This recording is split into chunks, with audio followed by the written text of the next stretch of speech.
Be'ezrat Hashem, we're back at the Limud at the Bet Knesset Ma'or Yitzchak here in Mei Perosh. Kadosh Baruch Hu B'ezrat Hashem Mishlach Siyata Dishmayat for us to be Ma'ali B'Kodesh B'ezrat Hashem. So today is the 24th of the month of Mar Cheshvan, Monday, the second day of the week of Parshat Shabbat, Tol Ledot. B'ezrat Hashem, we're continuing in Sefer Hashem. So there is what the Zohar tells us: a person must command. Tzivat av va'em leben v'lebat. The father and mother have to command their children before they pass away from this world. As we discussed yesterday, how it is important. I don't know if you heard the shiur from yesterday. How it is important for a father to command his children. And obviously, the language of command does not mean like today you have talk to your children with silk gloves. The children have to know this is important. When you are stressing the importance and the tone of yours and the commandment has to be a little bit in a tough language so that the child knows it's important. Otherwise, we know that if it's not coming across properly, then children disregard the importance in their service to Hashem. So here, the rabbi is going to outline certain things, and he's learning it from Avraham Avinu. As it says in the Torah, Avraham Avinu commanded his family to follow Hashem. And obviously, the language of command does not mean achom achom. It doesn't mean kissy kissy. It means you have to be tough, and then that will exemplify the importance of the issue. לאחר ציוות פטירה במצוות ובעבירות לשכר ולעונש. We have to know. The Zohar is going to bring the Zohar now. Tells us how important it is and elements of commanding your children after death in fulfillment of the mitzvot and chas v'shalom, not transgressing sins, averot. So b'shana rishona, you have to know that after the first year when the person dies, v'chen go b'chol shana b'yom hayartzeit, and also throughout the entire years to come of the child's life, on the every year commemoration date of the ptira, of the dying, b'chozim l'nishmatam. So b'chozim, anytime that they do anything, so the first year and the entire, all the generations, all the years to come, on the day of the Yortzeit, that when they're doing things for the mitzvah l'shem leha'alotam legan Eden, to elevate their parents into Gan Eden, or chas v'shalom, if the child doesn't do it properly, or lehoridam legehinom, chas v'shalom, or if a child is not fulfilling the Torah, doesn't go in the footsteps of the Torah, he is actually lowering down his parents into the madrigot, into the levels of Gehinom, lower and lower. So first thing, says Rabbeinu Moshe Amram, he says the first thing, Lizaer lomar kadishim bekavana ubehabana meli'ah. A person should be meticulous to say kaddish properly, with full intentions, and with the digduk, with the letters by letters. Becheshek ubechiba, to say it with the zest, with the heart, milah b'milah, word for word. Not to swallow any letters as they're pronouncing it. To establish times of learning daily. A person in the name of his father should be learning without passing by even one day. Even if the world is going to be busted, doesn't matter. The person should be very meticulous to learn Torah daily. לקבוע עתים, ובעיקר בספרים אלו, and the following books, the rabbi gives an outline that a person should constantly learn.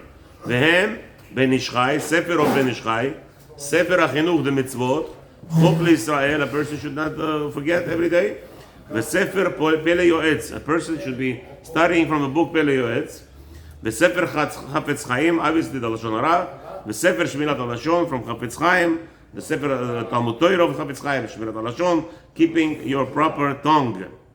Gimel, number 3, להרבות בצדקות ובגמילות חסד. In the year of the ptira, or subsequently every day of the yortzeit, of the subsequently 8 years, the next years of years, constantly on that day, and specifically more, do be marbitz, more gemilut chesed, ובהלוואות לאנשים כשרים, and to give out loans as appropriately and to people who are appropriate. ולהגיד בפה מלא על כל מצווה ומצווה לעילוי נשמת אבא מארי ועטרת ראשי. A person should be meticulous to say that I'm doing this mitzvah in the first year, specifically Lulu Nishmat, I'm doing it for my father in honor of him, who is my light and who is the crown of my head. ועל האם לעילוי נשמת מרת אמי, and he should say for his mother, I'm doing this לעילוי נשמת in memory of my marat imi, again, marat could mean what? The awesome or fearsome. Again, the man is obligated to honor and to fear his mother as well. Okay. וכשמתנדב בעליות לספר תורה, יגיד בלי נדר כך וכך. Same thing when you go to the Sefer Torah, I should say, Bezat Hashem, this is my donation. או ישלם תכף ולא יאחר. Immediately a person should pay up his obligations, his pledges, and not to postpone. וכן בכל מצווה שרוצה לעשות, יגיד מקודם בלי נדר. Obviously, any mitzvah that a person takes on himself should be meticulous to say bli neder, chas v'shalom, that if he delays, he should not be punished as if he made a neder. However, in the pledges of the Zeh, a person should be meticulous at all times, obviously, to try to pay up as soon as possible. ד' ילמד לאשתו צניעות וגם לבניו ולבני ביתו ילמד דרך השם כאברהם.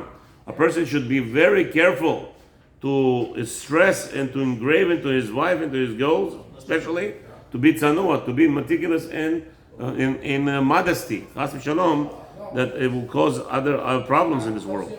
And also command your boys to go in the path of Hashem, as Abraham Avinu alav Hashalom, as we see from Abraham Avinu, especially we read the last week's parasha. Hashalom av ha'oma Israelit, as we know that Abraham Avinu is the one who was molid otanu. וילמד תורה על ידי רב בקי בהלכות בכל מחיר. It doesn't matter how much it's going to cost you, go and hire for yourself a rav that will teach you, that knows halachot, and will make sure that you don't transgress daily. It doesn't matter how much it's going to cost, do it. וגם לביתו בספר חוקי אנשים, same thing, hire a rabbi. No, okay, here's the rabbi, clearly he states, as I am being very stressful, that no woman should be giving any lectures to women. The man should be giving lectures to women specifically. It's not davar good, it's not tzniut bichlal. It's only she's talking to women. No, it's not appropriate for a woman to give lectures to women, because we are actually destroying our next generation, as we see already today by example of Noshei Kotel. We have these crazy ladies in the Kotel that decided that they're going to be like men, come with tefillin, with Sefer Torah, and the reason is, as Chacham Einav Berosho, my understanding of it is those women are nebuch. They were growing up seeing women give speeches, and they were trying to be like those women. They were inspired to be like those women, and because because those women that gave speeches were actually breaking halakha, those girls grew up to be self-independent, and self-independency woman is the worst thing in the world. And here we have the result. The result is we have crazy girl women on Kotel behaving in appropriate ways. So here you see Rav Moshe Ambar is actually stressing me. Gam lebitog, hire a rabbi. He will teach halachot to your daughters as well. Meaning there should be a rav in the kehila. It doesn't have to be chas v'shalom private. I know many rabbinim in Brooklyn. They give lectures to women. Rav sits downstairs in the Ezrat Nashim, Ezrat Gvarim. Women fill up the Ezrat Nashim, and he gives a shiur reading from a sefer, looking at the walls or empty chairs of men, and the women are up there upstairs. They're learning from the rav. This is the most appropriate way to teach women. No rav should be facing women, facing them face to face. That's the most inappropriate way to learn. So it has to be tzniut, of course. But again, it's not a woman, it's a man that has to give lectures to the woman, and there will be more ashpa'ah, and it has to be more b'kedusha u'b'torah. U'b'tnai sheyeh l'shem shamayim u'b'riyat hashamayim u'v'yirat hashamayim. And it has to be done, obviously, the rabbi says here, it has to be done specifically for the sake of Hashem, as they asked, what's his name, Hacham Yanuka, the Rabbi Yanuka from Eretz Israel. They asked him, how do I know the rabbi is appropriate now? How do I know which rabbi to cling to? And the answer is very clear. If you see a rabbi who is stressing for you to come close to him, run away from such a rabbi. Because the job of a rabbi is to stress for you to come too close to Hashem. That's the whole tafkid of any individual. He has to stress that you should come close to Hashem. Don't worry about No, I have to befriend this one for me. No. You could tell the difference if the rabbi is doing it l'shem shamayim or not. L'shem shamayim literally means that he wants you to fulfill mitzvot, not because tomorrow he's going to brag to the whole world, I made this person Baal Tshuva. Do me a favor, go to sleep. What nonsense is this? You made this. What are you talking about? The Mishnah says clearly against you. Schut avotam misiyatan. The only reason this third person is listen to you because he heard your divrei Torah and now he's observant is not because of you. It's because of his parents, of his grandparents, whatever it is. And today, I hear it a lot. Oh, I made this person Baal Tshuva. You don't make nobody Baal Tshuva. We learn Torah. Whoever comes close to Hashem, amazing. If he's not, we have to change our ways. Hopefully, are better ourselves. The speakers, I'm talking about the rabbis like me, who go around and give the rashot. If our people that we're learning with are not growing in Yirat Shamayim, something's wrong with us. So that means we have to become better and better. What is this person learning Torah for? He's personally learning Torah in order to fulfill. If you ask me, why am I learning Berabim? Very simple. It actually makes me stronger. It makes me observe it more. And I'm talking to myself all constantly. Just people listen. And the person who does such a thing, hopefully, he will come close to HaKadosh Baruch Hu because the whole ideology is to come close to Hashem, he himself and people around him. So says Rav Moshe Amram, you should know, my son, we have to understand that the entity of sin is only because of the elevation of the heart. And obviously, fulfilling of all the mitzvot, there's somebody, so there's an entity who you do not see, who you do not feel, who you do not hear, has commanded something and you fulfill it. It's only because you're enough, you're a humble person. You could lower yourself. You could always say, why should I listen to the rabbi? He's not here. Rab Chaim Kanievsky is not here anymore. Why should I listen to him? Why should I listen to Moshe Rabbeinu? Who cares about Moshe Rabbeinu, right? The only reason why we're fulfilling the words of Moshe Rabbeinu, even though he's not here, is because we are subduing ourselves, knowing that we are humble, and Moshe Rabbeinu was the great teacher, and now we could learn from him and fulfill the mitzvot. HaShem yizakenu lezeh, amen, ken yiratzon, we should get to that level. And the last, number 5, from Zohar Kadosh, says Rabbi Moshe Ambar, va'afilu aavu tzadik, and especially when the father is a righteous person. Im abenu rasha chas v'shalom, that it happened that the son went off the derech, he's doing inappropriate things. Gorem tzar le'aviv ve'imo le'achar ptiratam u'boshe gdula, bosha gdola al kol avera ben kol hatzadikim shebegan Eden. You have to know that the father is righteous and the son is sinful. When the father goes away from this world, the parents up there, the Shamayim, also suffering from this son. Even though the father is evil, we know that the son who is righteous, he actually helps his parents after their death. Especially the whole first year and every year subsequent after that, the day of the dying. You have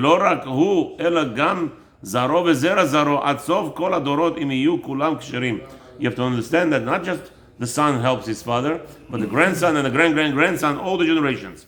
And a person in Gan Eden, he will receive dividends from all the mitzvot that the children and the grandchildren do. If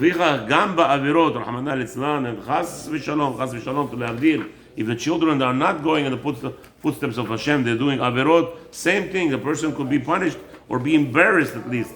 Again, we know that the father, which father gets punished in the next world, is a father who did not command his child to do appropriate things. But if the father tried his best and it didn't work, even though there are some dividends of evil there will be mostly embarrassment. He will not get whipping. He will not get whipping for his son. If the father rebuked his son while he was alive, and the son still doing averot after his death, we know that the father will not get whipped in Gehenom. He doesn't go to Gehenom for that, but he will be embarrassed in front of Moshe Rabbeinu. He will sit in front of the old tzaddikim, that Hashem should etzilenu, Hashem should protect us from. We should never have such children, and we be ole ma'alim b'kedusha u'b'tahora. We're going to continue now in Hilchot Shabbat.